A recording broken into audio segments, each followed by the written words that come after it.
Hello everyone. In this video, I'm going to explain you how can you build some smart habits to avoid blunders. And I'm making this video because sometime couple months ago, I released a course that is called Stop Making Blunders. And I just want to show you my approach. I want to explain you how should you, how you can fix that problem and how my online course can also help you. So first of all, we have to start asking the question, what are blunders, or what is a blunder? So you need to know that the blunder is a big mistake that usually, or you are missing opportunity that you can do something to your opponent, or opponent is, or you are missing that opponent can do something to you. So usually it's like you are losing a piece, or you are checkmated because you don't see something. And usually those mistakes, they are not very complicated. Those are like some simple moves that you are somehow missing. And what you also need to know is that blunders, it's a very common disease. It happens, of course, it happens to beginners, it happens to intermediate players, but it also happens to grandmasters. And you can find several examples of, for example, how Carlsen is making a blunder, because this is a very common problem. And you also need to know that this is a problem that you cannot fix. It's not like, it doesn't work like this, that you fix it once and later you can forget about it and it will never happen again. Unfortunately, it doesn't work this way, and I have to admit that in my career, chess career, I had got that problem that I realized that I have got a problem with blunders. Later, I fixed it. I worked on this and fixed that problem. And later, I thought, okay, I don't need to worry that much about it. But after a couple months, it happened again, and I started to making blunders again. It's because those habits that I built to stop making blunders, I stopped paying attention to them, so it happened again. And I have to say that it happened several times until I realized that once I build those habits, I really have to follow them, and I still have to think about all of those things.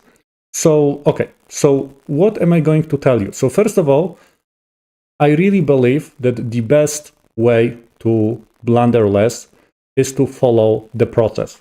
And by the way, exactly the same process you can find in my course.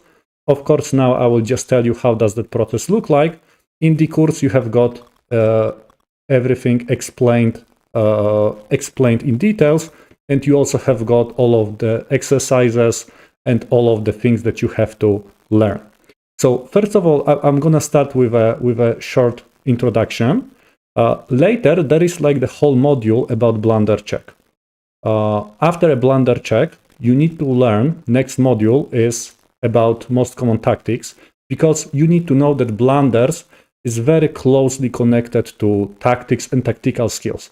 It's not 100% the same, but it's very closely related to it. Next thing is the calculation. Calculation also is very closely related to tactics, but also making blunders.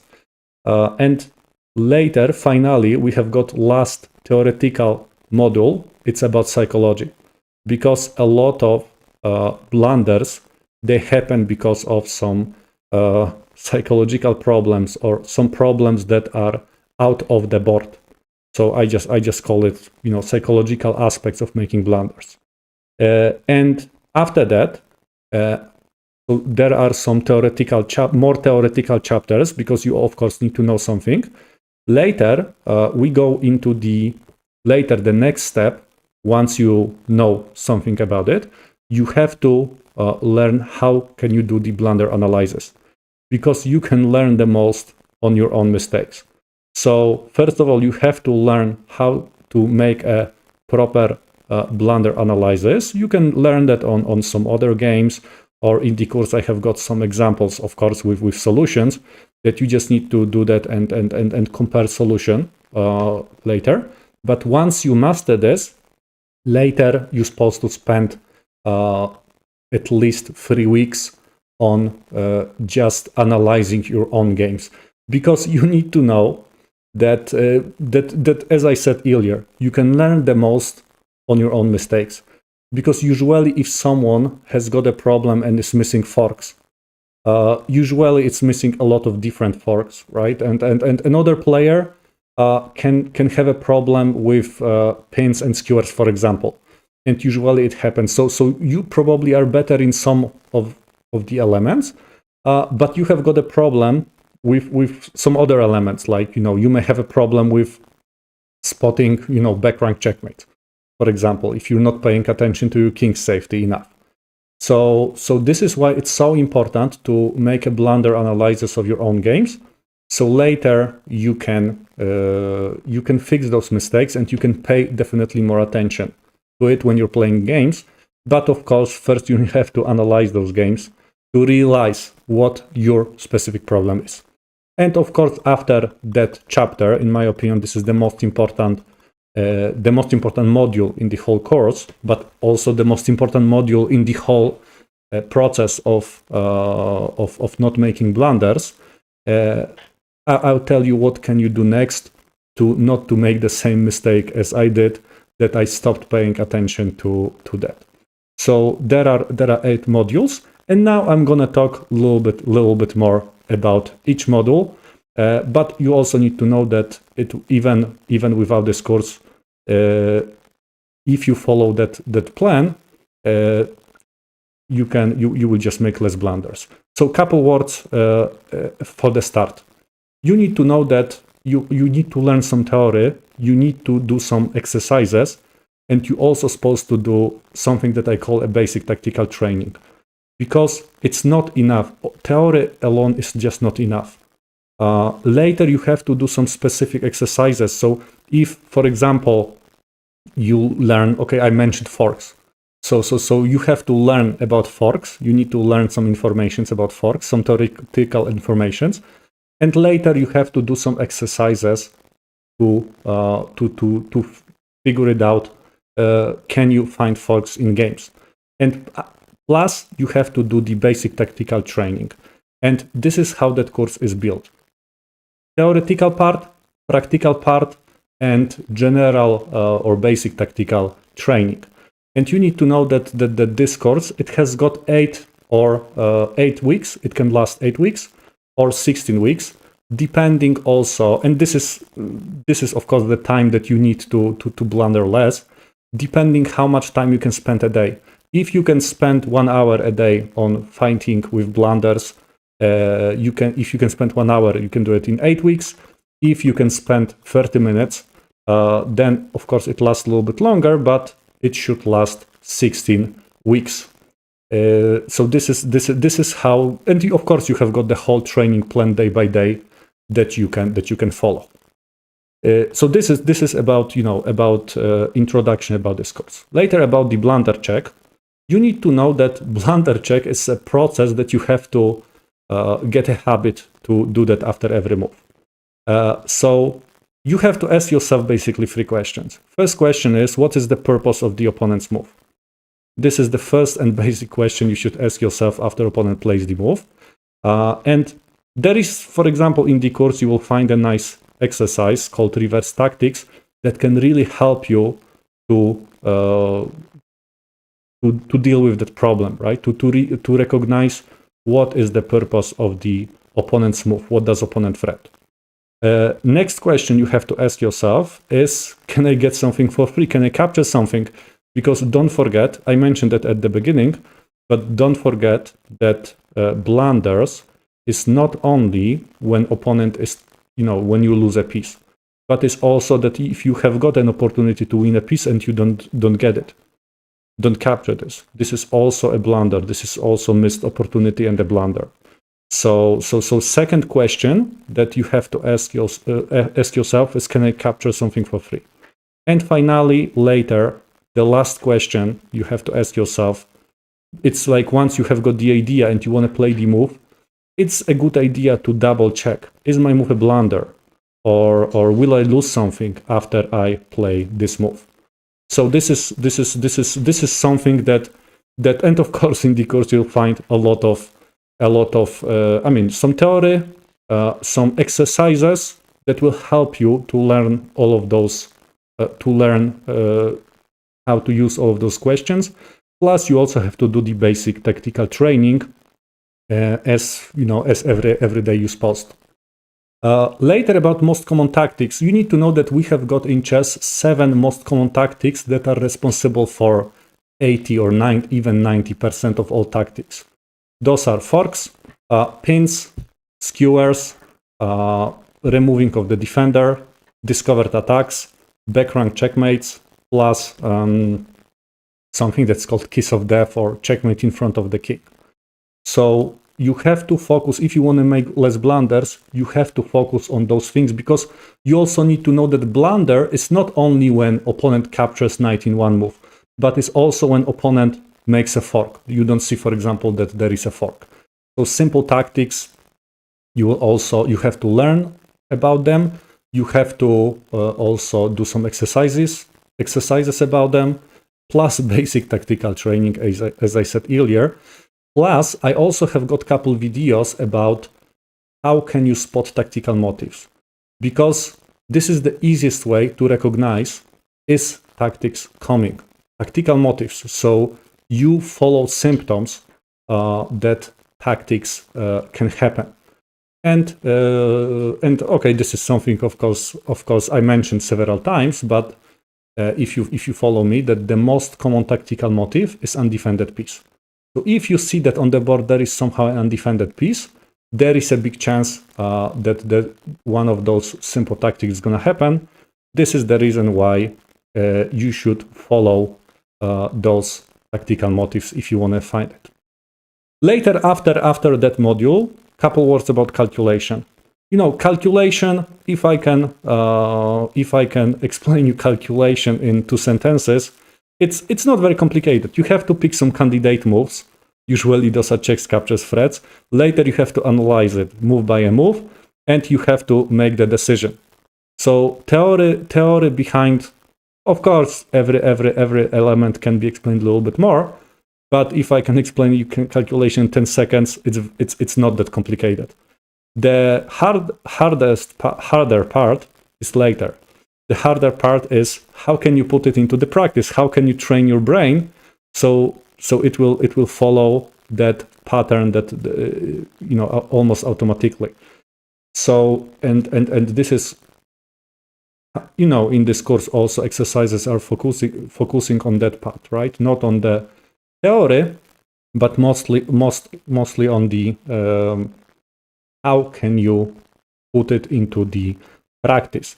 And you also need to know that that there are a lot of practical examples, because, you know, it's not a, of course you have to learn some theory, but practice is more important.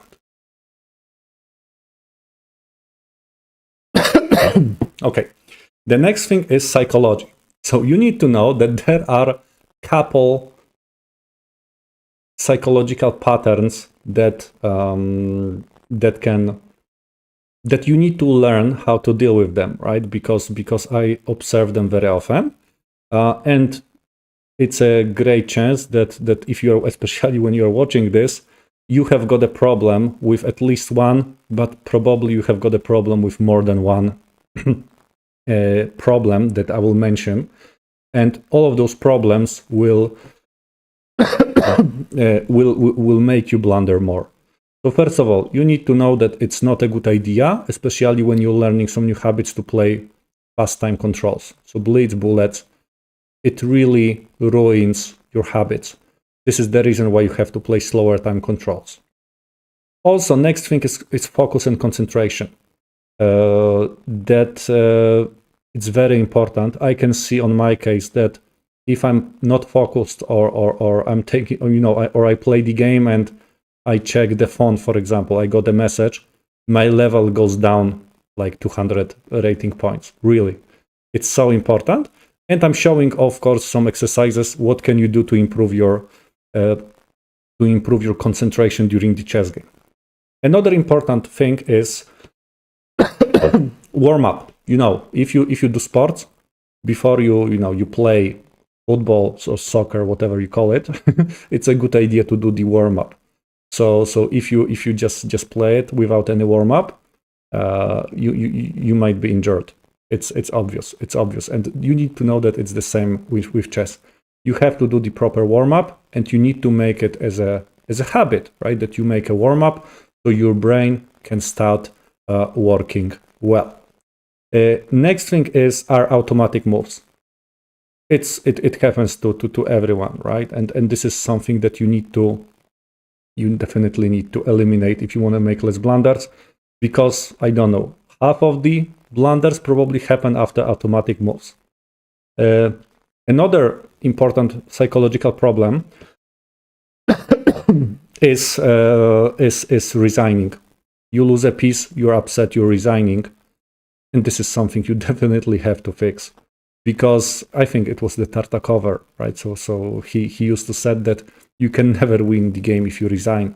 I know it sounds obvious, but it happened to me. I will give you my example. Because I had got a time that I was very upset and I was just resigning.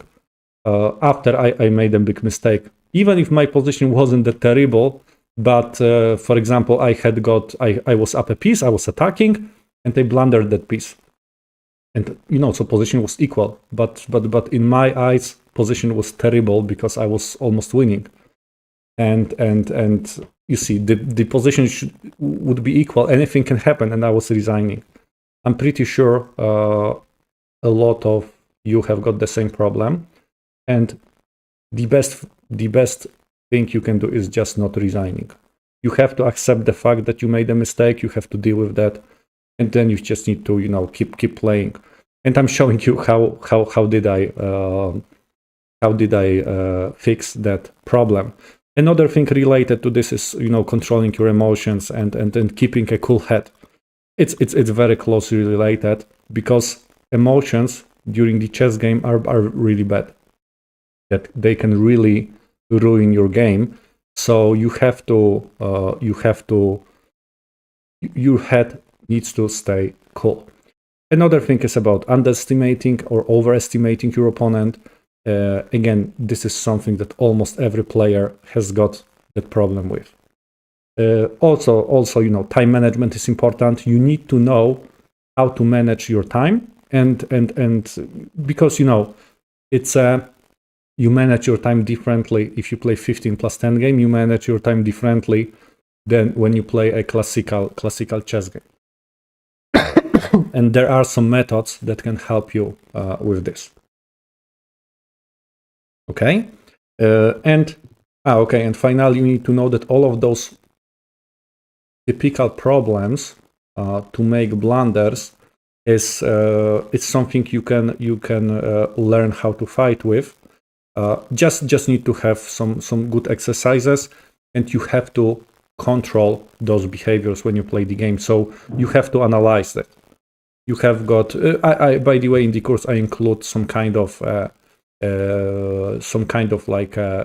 templates that you can follow all of those problems in your games, and you can just make it less. If you see that every day, for example, you are resigning too early because you don't like your position, then you will start. If you see, for example, it happened last 10 days in a row, you will, if you monitor this, and it's very clear for you that you have got a problem with this, you will pay definitely more attention and just not resigning. And this is the way how you can fix those problems.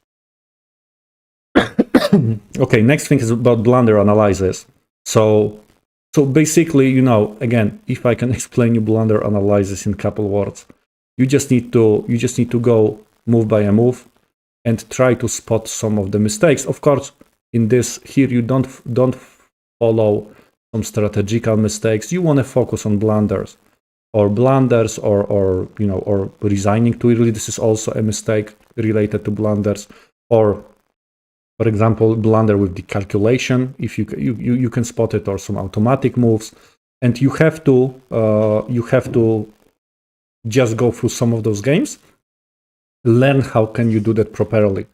And once you do that, you go into the most important, I'm going to underline it one more time, the most important part, which is analyzing your own blunders.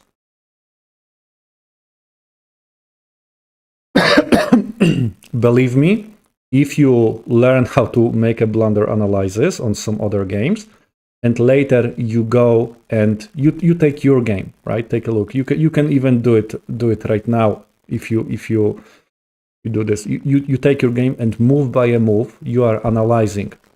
Was it a blunder or not? Why? And you try to figure it out.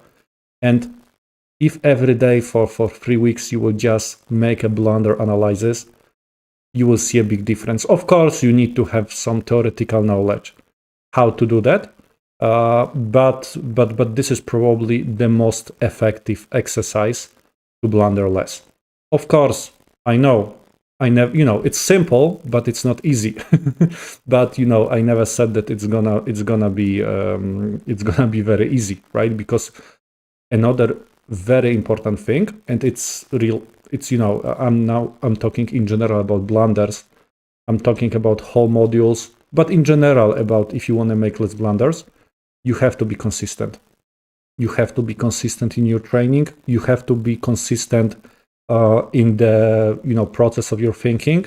You need to just be disciplined. You have to go point by a point and try to and you just need to follow some schemes. Like, you have to always ask yourself question: what's the purpose of my opponent's move? Can I capture something? And before you play the move, is my move a blunder? There's no other way. There's no other way to avoid blunders, and there's no other way to build, smart habits to avoid blunders. Because believe me, most of the blunders, they happen. Most of the blunders, they happen when you don't follow the plan. So this is something you really have to do. You really need to be consistent. And the final module in my course, but also this is also something that you have to do, is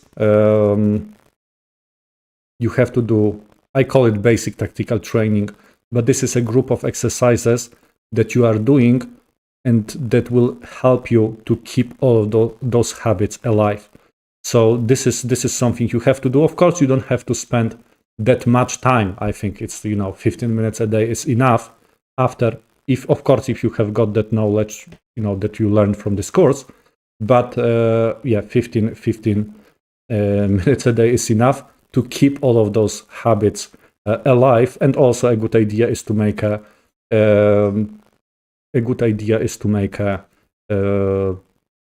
blunder analysis. Just, of course, you don't have to do that, every day, but let's say once a week or once every 2 weeks. That will help you to monitor, right? Are you making blunders or not? So this is